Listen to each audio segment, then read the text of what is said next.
اعوذ باللہ من الشیطان الرجیم بسم اللہ الرحمن الرحیم۔ پیارے ساتھیو، السلام علیکم ورحمۃ اللہ وبرکاتہ۔ امید کرتی ہوں کہ آپ ایمان کی بہت اچھی حالت میں ہوں گے، اور اللہ سے دعا ہے کہ اللہ ہمیں ایمان پر زندگی اور کامل ایمان کے اوپر موت نصیب فرمائے، آمین۔ پیارے بچوں، آج جو ہمارا ٹاپک ہے وہ ہے مدینہ منورہ۔ پہلے ہم مکہ المکرمہ کے بارے میں سن چکے ہیں، اب آج ہم مدینہ منورہ کے بارے میں سنیں گے انشاءاللہ۔ مدینہ منورہ وہ شہر ہے جہاں رسول اللہ صلی اللہ علیہ وسلم ہجرت کر کے تشریف لے گئے اور اس کو اپنا وطن بنا لیا۔ اسی شہر میں آپ نے اپنی مسجد تعمیر کی، یہی آپ نے اپنا مشن مکمل کیا، اور یہیں آپ کا جسد اطہر مدفون ہے، یعنی دفن ہے۔ مدینہ منورہ کو اسلام سے پہلے یثرب کہا جاتا تھا۔ یہ اس شخص کا نام تھا جس نے اس شہر کی بنیاد رکھی تھی۔ یثرب کے لغوی معنی ملامت، فساد، خرابی کے ہیں، اسی لیے اس کا نام بدل کر مدینۃ النبی رکھ دیا گیا۔ یہاں دو بڑے قبیلے اوس اور خزرج آباد تھے۔ کچھ دوسرے عرب اور یہودی قبیلے بھی رہتے تھے۔ مدینہ منورہ کے متعدد نام ہیں۔ علامہ یاقوت نے اس شہر کے 29 نام رکھے، جن میں سے چند مشہور نام یہ بھی ہیں: طابہ، طیبہ، المسکنہ، المحبہ، القدسیہ، المبارکہ، المختارہ۔ البتہ المدینہ اس شہر کا سب سے مشہور نام ہے۔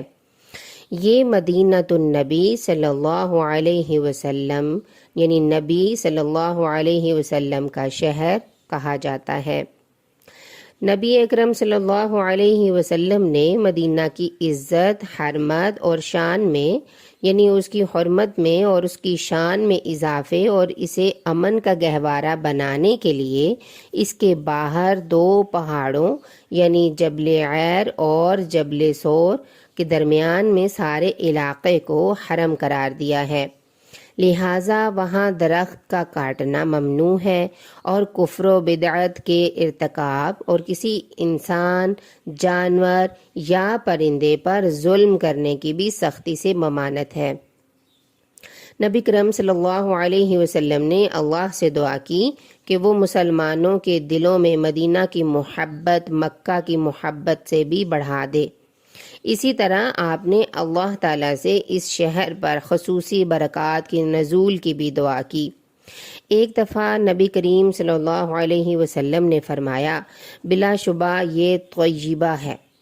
آپ کی مراد یعنی یہ تھی کہ مدینہ طیبہ ہے، اور بلا شبہ یہ مسلمانوں کے اندر کے کھوٹ کو یوں دور کر دیتا ہے جس طرح کہ آگ چاندی کی میل کچیل کو دور کر دیتی ہے۔ مدینہ منورہ کے شہر کی ایک وجہ مسجد نبوی بھی ہے۔ مسجد نبوی کو خاص فضیلت شرف اور عظیم مرتبہ حاصل ہے۔ نبی کریم صلی اللہ علیہ وسلم نے فرمایا، میری اس مسجد میں ایک نماز دوسری مساجد کی 1000 نمازوں سے افضل ہے۔ البتہ مسجد حرام کو ثواب میں اس سے بھی زیادہ کیا گیا ہے۔ نبی اکرم صلی اللہ علیہ وسلم جب مکہ سے ہجرت کر کے مدینہ پہنچے تو اہل مدینہ نے نہ صرف آپ کا دل کی گہرائیوں سے استقبال کیا، بلکہ اپنی جان، اولاد اور مال آپ پر نچھاور کیا اور آپ کے مشن کو زبردست تقویت دی۔ آپ کی برکت سے مدینہ منورہ اسلام کا صدر مقام بن گیا۔ نبی کریم صلی اللہ علیہ وسلم کا انتقال مدینہ ہی میں ہوا اور یہیں آپ کی تدفین ہوئی۔ آپ کی قبر مبارکہ مدینے میں ہے۔ پیارے بچوں، آج ہمیں مدینہ کے بارے میں مکمل سن کر بہت خوشی ہوئی۔ انشاءاللہ ہم اس ویڈیو کو آگے دوسرے دوستوں میں بھی شیئر کریں گے تاکہ دوسرے دوستوں کو بھی مدینہ منورہ کی مکمل ڈیٹیل مل سکے۔ اس کے ساتھ ہی اجازت چاہوں گی۔ السلام علیکم ورحمۃ اللہ وبرکاتہ۔